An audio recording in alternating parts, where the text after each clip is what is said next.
to just complete what we have left behind. So we had talked about, if there are no questions, I'll proceed. If you have any questions, please let me know in between also. So we had talked about these definitions. So we had talked about atoms.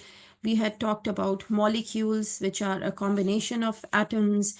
We had talked about cells, which are again molecules. They join together to become cells. And then we had spoken about tissues, which are a group of cells that work together to perform a specific function. We had talked about organs, which are a combination of tissues that again work together, and that's for a specific function. Organ systems and organism. Okay, so this is how the structure was defined as.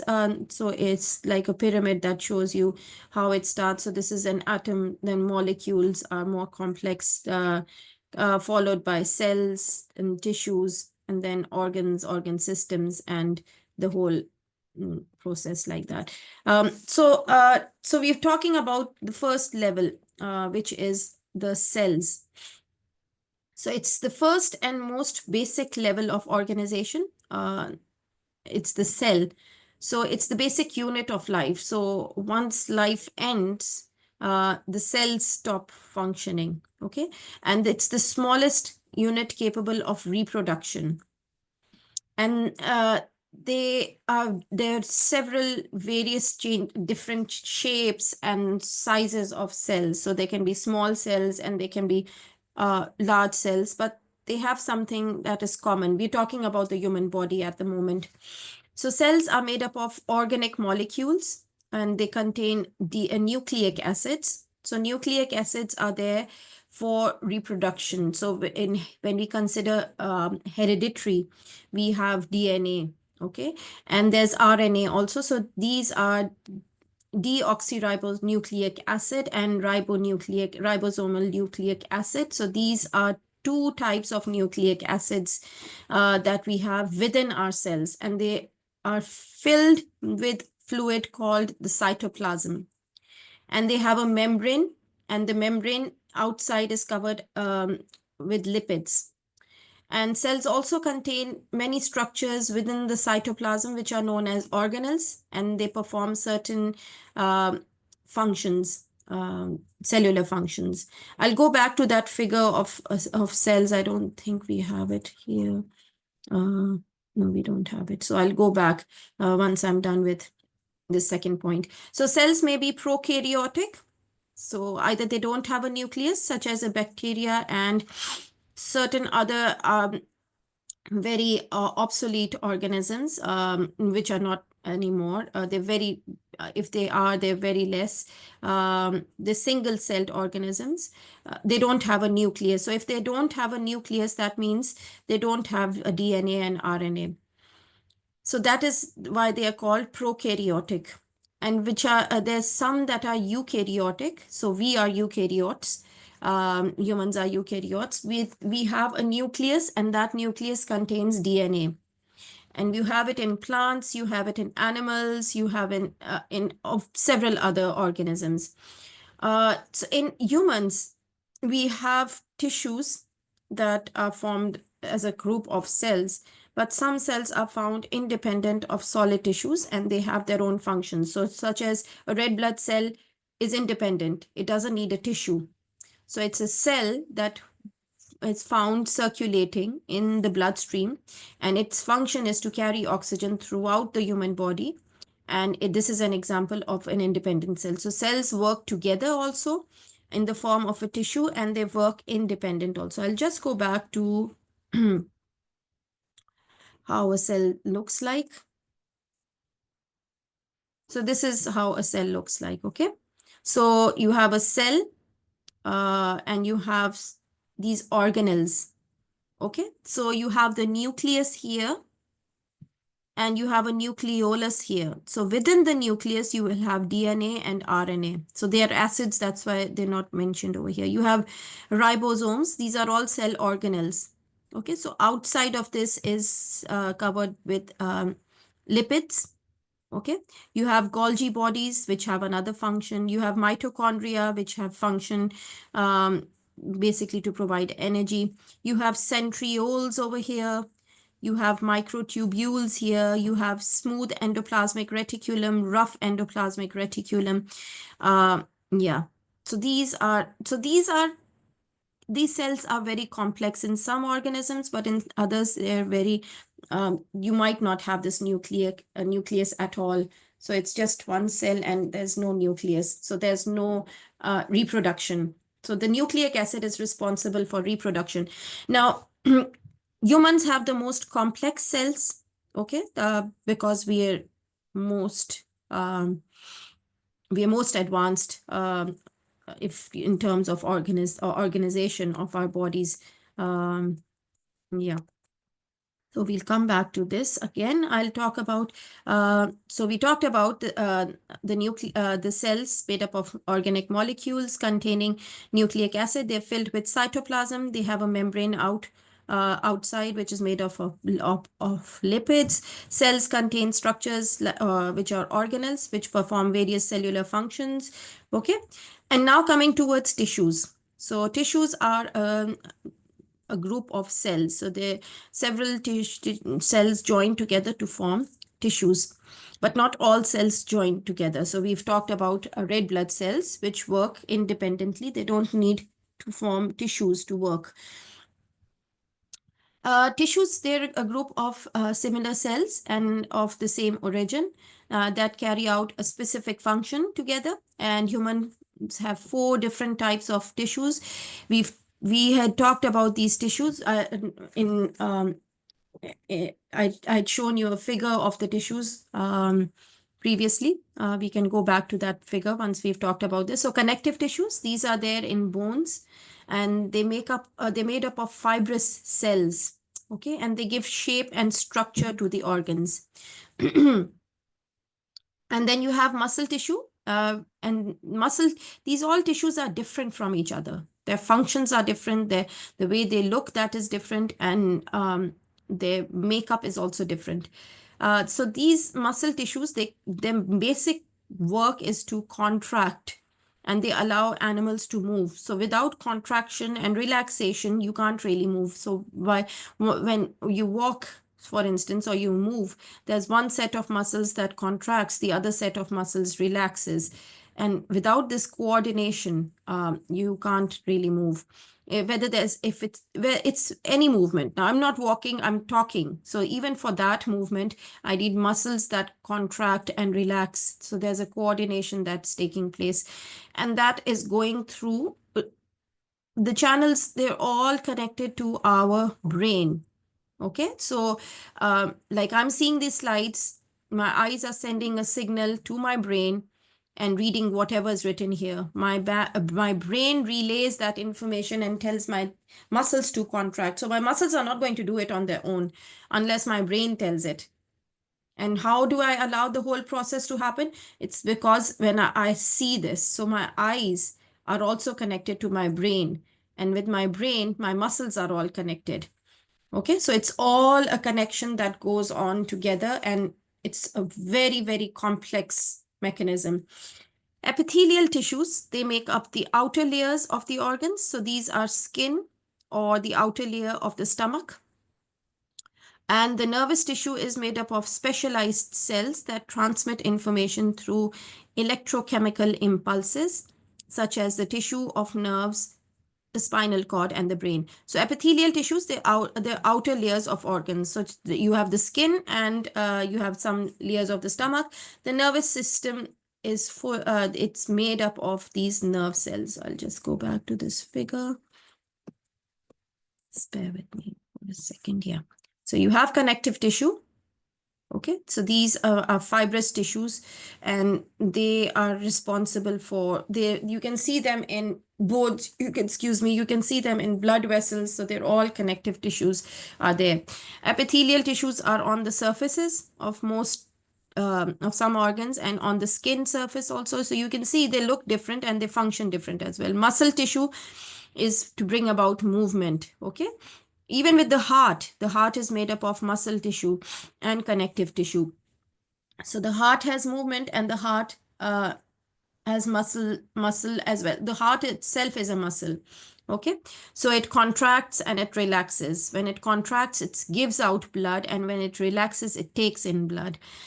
And then coming towards the nervous tissue, so you see these synapses, these points that join together. So anything that goes wrong with any of these points, uh, the brain doesn't function properly. Okay, so they are so intricate and so well connected, and you need to keep them that way. Okay. Any questions, please let me know. If I'm going too fast, please let me know. So the nervous tissue, we had talked about them. So they transmit information, and that is through electrochemical impulses. So these synapses that are there, they create they're actually electrochemical impulses. And they have tissues of nerves. You have the spinal cord and the brain. So I talked about how this from the spinal cord you have nerves emerging out, and they then have different functions. And then coming towards the organ. So the organ is a structure, and it's made up of different tissues that perform specific body functions. So we had talked about organs that are the stomach, for instance. You have the eye, that is an organ, and you have uh, the kidneys that are organs. Just a minute, I have a question. Does it mean I don't? Okay, sorry. Okay, so that is how organs work. Most organs contain tissues, and this is, so you have parenchyma, and these are used to perform organ functions. You have the stroma, which is connective tissue, which is specific for organs, and you have epithelial cells or epithelia. Okay, so they're different organs, obviously, and they're different ways the organs are covered. So they're different structures. So most of them contain a layer of cells, which is known as parenchyma. You have a stroma and epithelia. So these are three layers of organs that you can appreciate. And this is for some of the organs. It's not all of the organs. Okay, so organs may be solid, okay, or hollow. So if they're hollow, that means they have something, they need something inside them, such as the stomach. So the stomach is a hollow organ, okay? And your heart is a hollow organ. Your lungs, I wouldn't say call them as a hollow organ, but yeah, there is space in your brain does not have space at all. So your stomach has space, that is to let the food in. Okay, your liver does not have space, your kidneys do not have space. So most of the lung organs, they're solid. Okay, so your lungs are solid, your brains are solid. Okay, and they are variable in their complexity and their sizes. Okay, so and then we talk about the organ system. Okay, so there I talked about different systems that work together to perform a function. So if you see this figure, you have this whole organism. Now, it's a very simple organism, a rat, that's it. However, it's made up of several cells which join together to form tissue. So you see these individual cells, they're all joining together to form a tissue, which then forms an organ, such as the stomach. The organ is combined, and it combines with other organs to form a system. And that is how the process works for developing of a whole organism. Okay, so an organism is anything. We are organisms as well. We are complex, more complex than these. However, they're less complex than these as well. So an organ system is a collection of organs that work together to form a similar function. And there are 11 different organ systems in the human body. We had discussed them already, each with its own specific function. An example of this is the digestive system. Now we're talking about systems as a whole. So it's made up of several organs. We had talked about the liver. Primarily it is the stomach and the small intestine, the large intestine. Okay, so but there are several other organs also that help in digestion and absorption of nutrients, such as you had even the pancreas secreting enzymes or giving enzymes or juices for breakdown of the food. So most organ systems control a few specific physiological processes. Some processes are more complex and require multiple organ systems to work together. So if it's just the stomach, it is not enough. Okay, so the stomach requires the kidneys, the liver, the pancreas, the gallbladder, all of these organs together work on digestion of your food. If any one of these organs is not supplying what it needs to supply, the specific tissues, the specific juices, that means you will have symptoms then. Okay, so either your fats are not being broken down, your proteins are not being broken down, your carbohydrates are not being broken down, because what is digestion? It is the process of breaking down food, creating energy. Okay, so if that food is being broken down, it creates energy and it supplies the energy to the rest of the body. That's how the body works. So if your blood pressure is controlled by a combination of the renal system, your kidneys, the circulatory system, okay, and the nervous system. Okay, just this one aspect of blood pressure. You have so many aspects. You have your sight, you have your temperature, you have your balance. There's so many systems that are working. Just consider this blood pressure, just one system. This is controlled by the renal system, the circulatory system, in which you have your heart and your blood vessels, and the nervous system. So any one of these that are impacted or disrupted or disturbed by any means, you need medication. You need to correct them. Otherwise, your blood pressure is not going to be controlled properly. Okay, so and then we describe examples of major organ systems in the body. We've seen this figure already. So an organ system is a group of organs that work together to perform major functions or to meet physiological needs of the body. So these are the organ systems. We had talked about the integumentary system, and this is the skeletal system.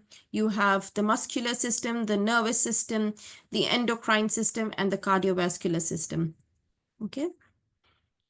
So the organism, as we are, this is the highest level of organization considered in anatomy or physiology. As I said, just like we saw the example of a rat, it's a rodent, we are also organisms. We are living beings, and we have a cellular structure, and we can independently perform all physiological functions necessary for life. So what are those functions? We can breathe, we can eat, we can digest food, we have a heart beating. And this is said, if it's independent, if we're healthy.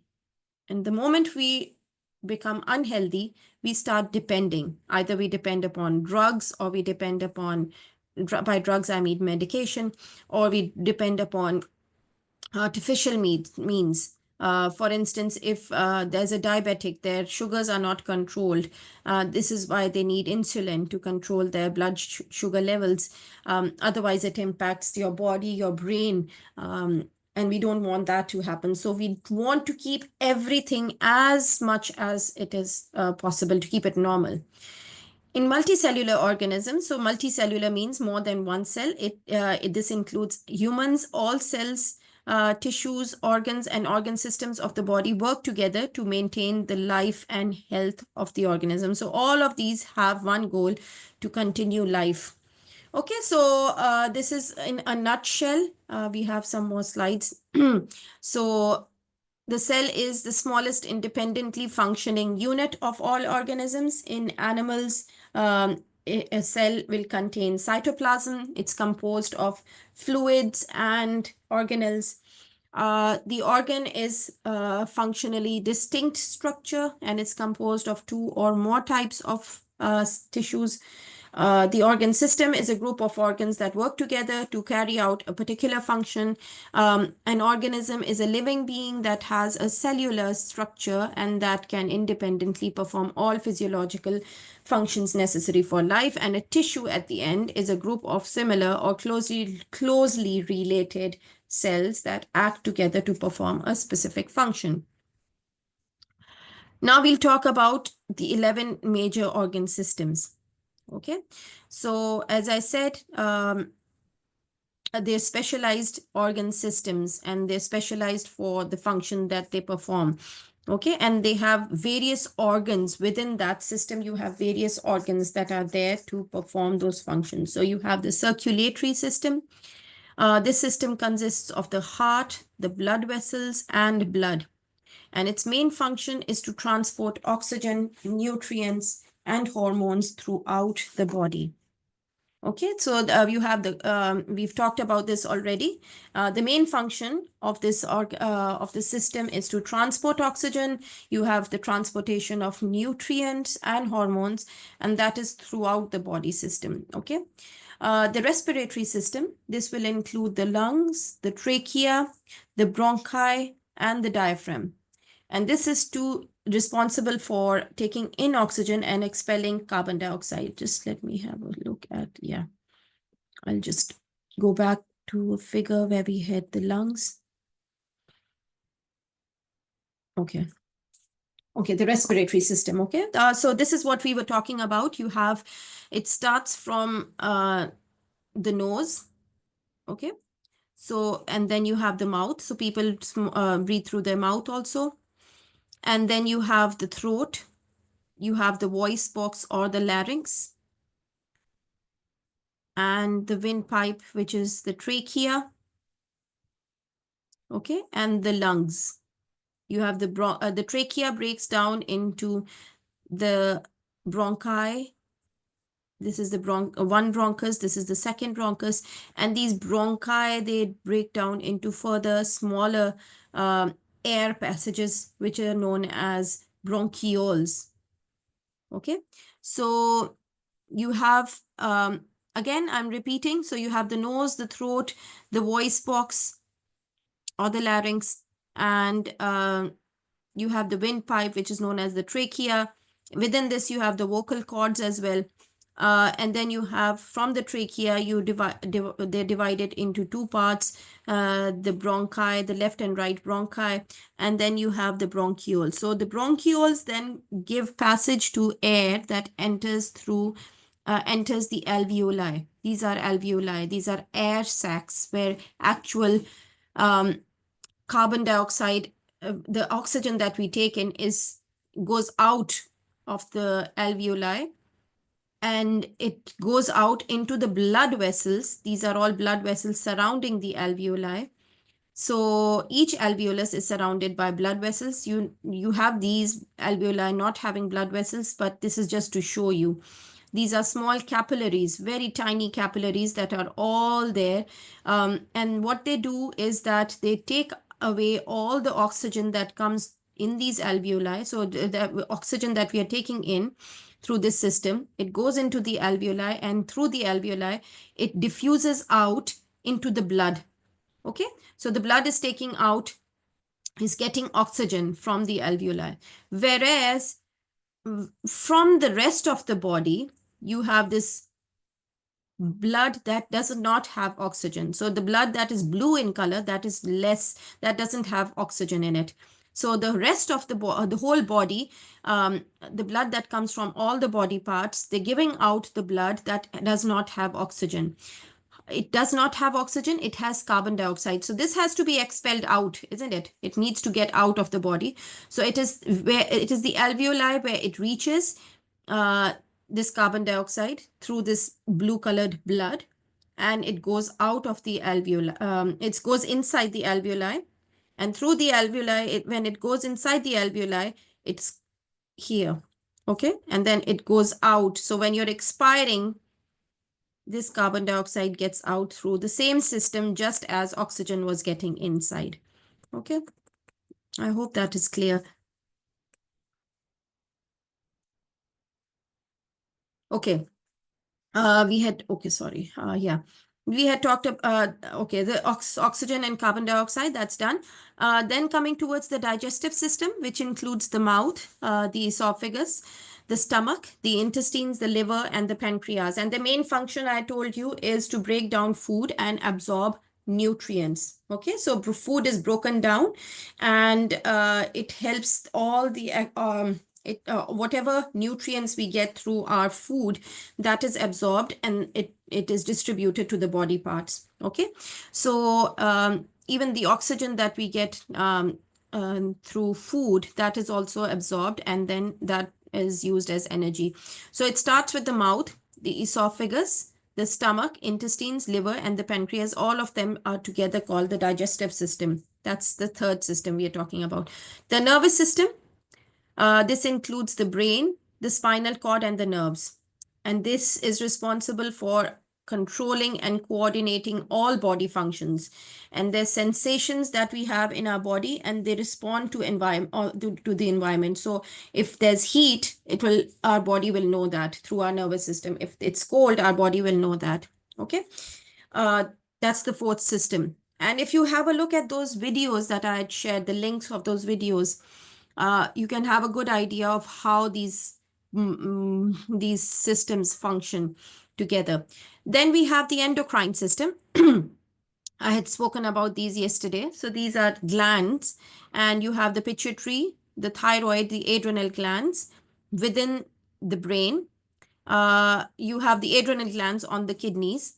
The thyroid gland is in the neck. These produce and regulate hormones. So these are responsible for producing hormones, and these help to control body functions. I'll just go back again. So with figures, it's easier to understand. So you have the pineal gland, and you have the pituitary gland here. You have the thyroid gland, you have the thymus, you have the pancreas, you have the adrenal glands, and in the females, you have ovaries. So these are the examples of the endocrine system, or the endocrine organs that join together to form the endocrine system, and they're responsible for maintaining and controlling body functions. Coming towards the immune system, this comprises of lymph nodes. So you have a set of lymph nodes. You have the spleen, you have the thymus, you have a bone marrow. So these are different systems that work together, and they're responsible for defending the body against pathogens and foreign invaders, such as a bacteria or a virus. So if your immune system is not functioning properly, if, for instance, there are people who don't have a spleen or don't have a thymus, or their bone marrows are missing or not functioning properly, they are prone to develop several infections compared to healthy people who have these immune systems intact. Okay. Then coming towards the muscular system. So this includes all the muscles of the body, and these enable us to move and perform physical activities. You have the skeletal system, which is made up of bones, cartilage, and joints. Okay, so the main parts are bones and cartilages, and they join together. They're called joints. So this is again to perform movements. It provides support to the body and protects internal organs also. So such as your ribs are there to protect your heart and your lungs. So imagine if your heart did not have the ribs, or the lungs did not have the ribs, your body would have been vulnerable to every jerk or every injury. So sometimes we hear that people, they broke their ribs, and as a result, their lungs stopped functioning, or air entered their lungs and they died, on the spot. So it's your ribs that are there as a helmet or a protection. And it's the most vulnerable organs are your heart and your lungs. And your brain, for instance, it's covered with a skull. So that's a part of the skeletal system. If your brain, it's so delicate, it's so intricate. And if it did not have this cover, imagine what would have happened. So it's your bones that are there, your skeletal system, to protect internal organs and to support them. You have the integumentary system, which comprises of the skin, hair, and nails. This protects the body from external damage and helps regulate body temperature. You have, the urinary system, which comprises of the kidneys, the bladder, the ureters, and the urethra. And this is responsible for filtering and removing waste products from the body. Okay, so your kidneys, bladder, ureters, and urethra. Whatever waste products that we have goes out as urine from the body. So whatever is utilized by the body, that is there. But if you imagine that your urinary system does not work, as people that on dialysis, they don't have a functioning kidney. So they have to be kept on dialysis. Otherwise, their body does not release those waste products. The reproductive system, so it comprises of the ovaries, the uterus, the vagina, testes, and the penis. So these are all involved in the reproduction of human beings. Its main function is to produce and transport gametes and to support the development of an offspring. So if you have the uterus, the offspring will be developing in the uterus. Okay, and your vagina, your testes, and your penis, they're mainly, and your ovaries, they're mainly responsible for fertilization that happens for the process of reproduction to happen. Now we'll define the relationship of these structures and functions within the organ systems. So the organ systems in the body, they're composed of, we've talked about this, you have organs, you have tissues, you have cells, each within its unique structure and function. The structure of an organ system, it's closely related to its function. And as the function of an organ system is determined by the properties and capabilities of its individual components. So the respiratory system, we'll take an example of the respiratory system. It's an example of, it's made up of the lungs, you have the bronchi, the trachea, other structures, and these all work together. And what is their main objective? That is to provide exchange of oxygen and carbon dioxide. So they take in oxygen and they give out carbon dioxide. Now, the structure of the lungs, it's unique, and there are millions of tiny air spaces or air sacs, and these are known as alveoli. They allow for efficient gas exchange between the air and the bloodstream. So the carbon dioxide that the oxygen, that is received from the environment that reaches the alveoli, and through the alveoli, it goes throughout the body, and that is through the bloodstream.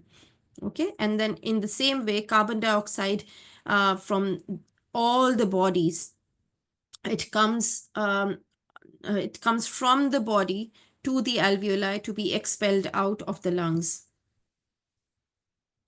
So you have the digestive system. It's composed of the mouth, the esophagus, the stomach, small intestine, and the large intestine. They all have a unique function. They're all different from each other, and their structures are different, their functions are different. The structure of the small intestine, with its long folded surface area and villi, enables the absorption of nutrients from foods. So this is the small intestine, for instance. It's long, it's not small as compared to the stomach, and it has a folded area, and it has finger-like projections on its surface area, which are known as villi. And what these do, they enable the nutrients to be absorbed from food. Okay, so whatever nutrients come inside, they're absorbed through the villi. The relationship between the structure and function within an organ system, it's complex and it's interconnected. So changes in structure of one component, it can impact the overall function of the system, and changes in the function of one component can lead to changes in the structure of other components over time. So what do I mean by this? It's that the structure and the function relationship. It's critical for understanding how the organ systems work together to maintain homeostasis and support overall health. So again, coming towards the relationship and function, it's fundamental to understand how the organ system works. So the different organs, they have a different sort of contribution towards the whole function of the body. So for example, the structure of the lungs, they have millions of tiny air sacs, as I said, alveoli. They are there to maximize the surface area available for gas exchange. The walls of the alveoli, they're extremely thin, and these allow for efficient diffusion of oxygen from the air into the bloodstream and removal of carbon dioxide from the bloodstream into the air. So I'll just go back to this. If it sounds complex, please let me know, because I'm reading through it. I know what I'm saying, but I don't know if you're understanding enough. So please let me know if I need to repeat anything. I'm happy to do that several times. I don't have, there's no point just going on and then you're not understanding. So just see these alveoli.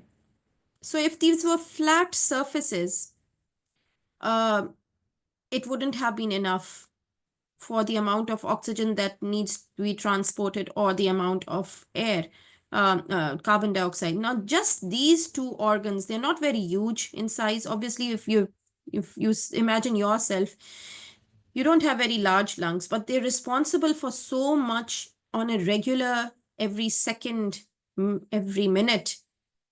If these stop working, your functions, you don't have oxygen. Or without oxygen, there's cell death. Now, these are made, you see, these are made like, they're made like clouds. So these structures, the way they are made, this is for, they give so much. So if they were flat, they wouldn't have served the purpose, as I said. Now, because they're made in these cloud-like structure, this allows for maximum absorption of oxygen from them to the bloodstream, okay? And they allow for maximum carbon dioxide to be expelled out. Okay, so carbon dioxide is being expelled out from these blood vessels. They go to the alveoli and they're expelled out. So sometimes what happens, these alveoli, they are collapsed, because of which respiration it's not possible. There's another term for that disease. Some of them are fibrosed, so these are very delicate. Okay, they're very delicate, and they're very fine. So if you see them, you might feel that they are thick, but these walls are very thin. And the reason why they are made thin is for oxygen and carbon dioxide to be transported. Okay, so it's every system of the body, it is made so wonderfully. You can't imagine, like we as human beings can't imagine the level of intricacies that goes into each one organ system. So yeah, so we've talked about this, and there are millions of them. You've just seen just 3 or 4 of them, the alveoli. There are millions of them in this small lung that I had talked about. We come towards the structure of the heart. It has 4 chambers and valves, and they're designed to efficiently pump blood throughout the body. Okay, so the atria, they receive blood from the veins, and the ventricles pump the blood out into the arteries. The valves prevent blood flow to go back and ensure that the blood flows in the correct direction. Okay, I'll go back to the figure, and once I've done this this slide. there are changes in the structure of an organ system, they can impact its function, and changes in function can affect its structure. So there are diseases that cause thickening of the walls of the alveoli. As I said, the walls of the alveoli, they become fibrosed, for instance. This is known as pulmonary fibrosis.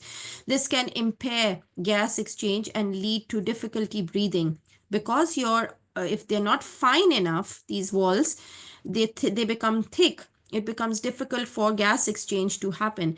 Similarly, conditions that cause damage to the heart muscle, such as heart attacks, they can weaken the heart's pumping ability and lead to heart failures. So in summary, the relationship between structure and function within an organ system, they're intimately linked. The structure of each component, it's adapted to perform its specific function, and changes in either the structure or function can have a significant impact on the system's overall function and health. I'll go back to the heart. Try and talk about. So if you see, if you have a look at the videos, they can give you a good idea of what I'm trying to say in these slides. So coming towards the heart. So the heart has 4 chambers. You have the atrium, the left and the right atrium, which are on top, and you have the ventricles, which are at the bottom. So the left and the right ventricles, okay? Sorry. So the heart, it receives blood from the veins. So the atria, they receive blood from the veins. And the ventricles give out the blood through the arteries. Okay. And between them, you can see these chambers. This is the ventricle, this is the atria. Now blood is flowing. You can see the direction. Blood is flowing here. You won't find the blood flowing here. That's the opposite direction. So the blood is flowing here to here. So wherever the blood is flowing and you think that there might be a backflow, because the pressures are different, isn't it? The heart contracts, it might send this blood out. But before it even attempts to send this blood out, it's actually gone this way. Okay. So this valve, it closes. So as soon as the blood comes inside this ventricle, this valve will close and another valve will open up just to let this blood flow out. The same happens with this side. Okay, so within our heart, there are 4 chambers, 2 atria and 2 ventricles, and these are there for contractility and transport of blood, and you have several valves inside. Now, if the heart doesn't function properly, if the heart becomes fibrosed, for instance, or if the heart valves do not function, there's some valves that don't function, there are pathologies that can happen, and they have to be corrected through surgeries. We've talked about this. Yeah, we've talked about this. Now we go on to explain, just a few more slides left and a few more minutes left, how organ systems work together to maintain normal human body functioning. So there's a handout that you can read on Moodle 1.4, how do systems work together in the human body. So organ systems in the body don't work in isolation. As I said, they work together. So you have the digestive and the circulatory system. So the digestive system, we talked about the mouth, the esophagus, the stomach, the small and the large intestines. And you have the circulatory system, which you have the cardiovascular system, in which you have the heart and the blood vessels. So the digestive system, it breaks down food into nutrients, which give you energy. These nutrients are then absorbed into the bloodstream. This is a component of the circulatory system, and they are transported to the cells throughout the body. Okay, so throughout the body, you have a system that transports all these nutrients that you take through your food. So your digestive system is breaking down the food for the circulatory system to take those nutrients and spread them throughout the body. Okay, that is through the blood. You have your respiratory and your circulatory system working together. So the respiratory system, it facilitates the exchange of gases when we inhale oxygen and we exhale carbon dioxide. The oxygen is picked up by the blood and transported to the cells throughout the body by the circulatory system. At the same time, you have the circulatory system, that carries carbon dioxide, which is a waste product of cellular respiration, to the lungs where it is exhaled. So if you don't have one of these, the body won't function. You need to have the respiratory and the circulatory systems working together. The nervous and the muscular systems.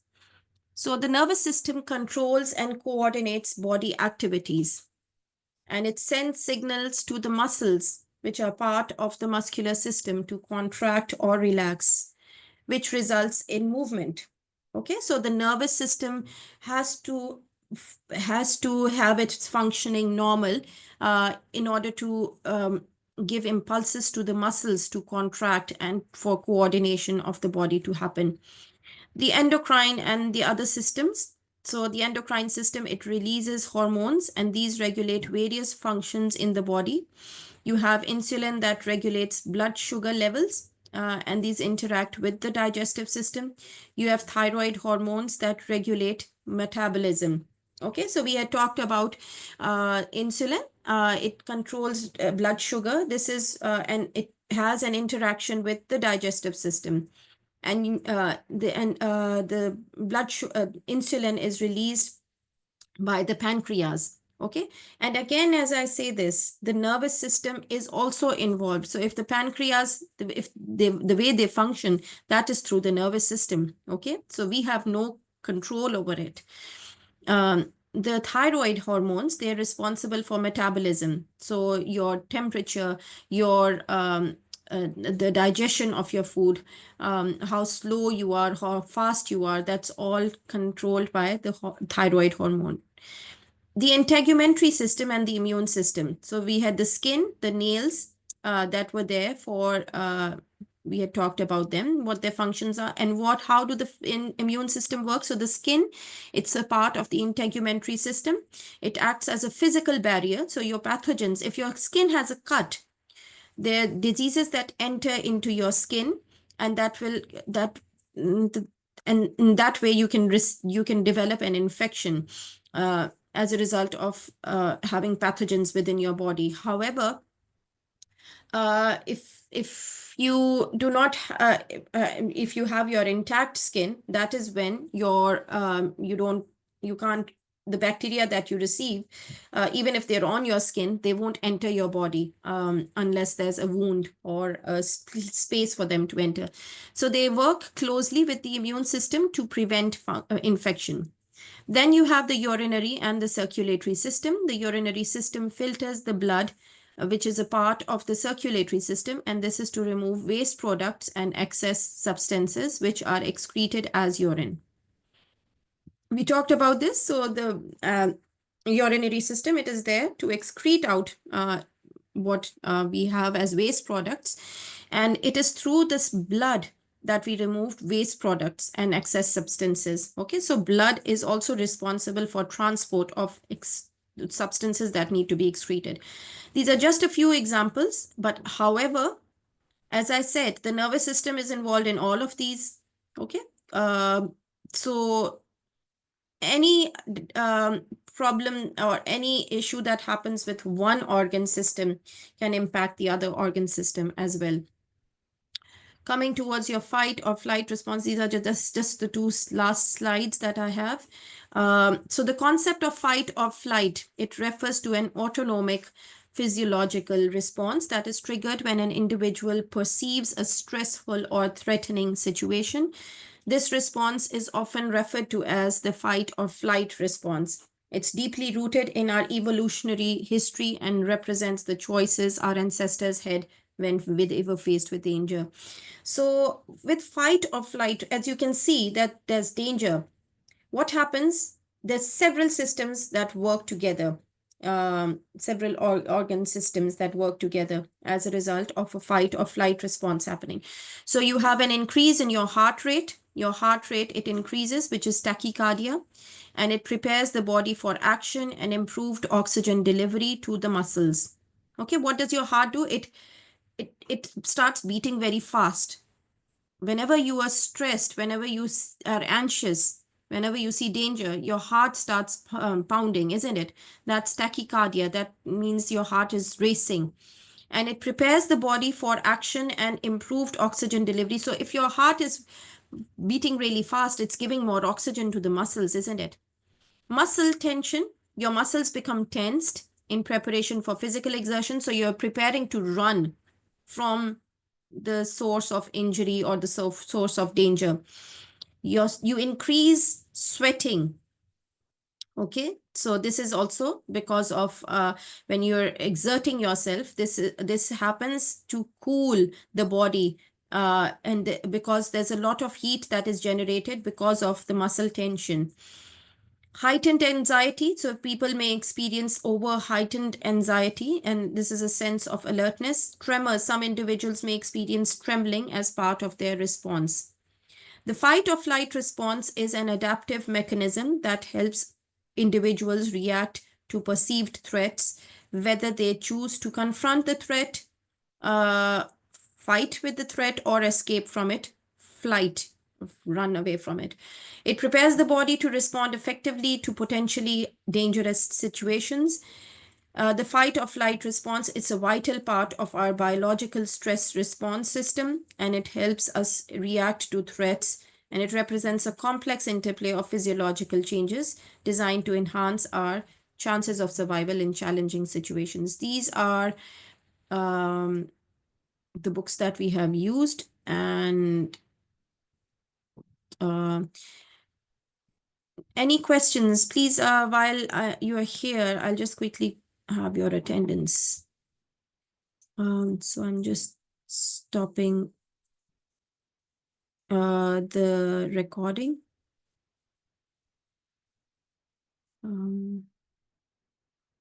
Alt P, Alt C, Alt C.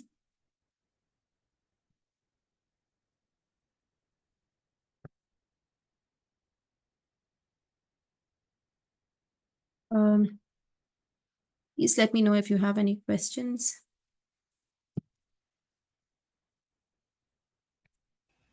Yeah, I have a question. Yes. Because I joined yesterday. Have you done any assignments or not? Sorry? I joined yesterday. Yeah. So have you done any assignments or not? No. We haven't done assignments as yet. So the assignments will be, the discussion on the assignment will be next weekend. So that's on the Sunday. I'm expecting it to happen. All right, thank you. That's okay. Anyone else with any questions? Please have a look at those links that I had shared with you. They're a good way to help you understand with how the body functions. There were 5 people, 1, 2, 3, 4. One person just left. If you have a WhatsApp group with them, please can you ask them to just mention their name in. Okay, I have 6 now. Just a minute. Yeah, because I have to give this attendance on a regular basis just to know that you're there throughout the session. Okay. Any more questions?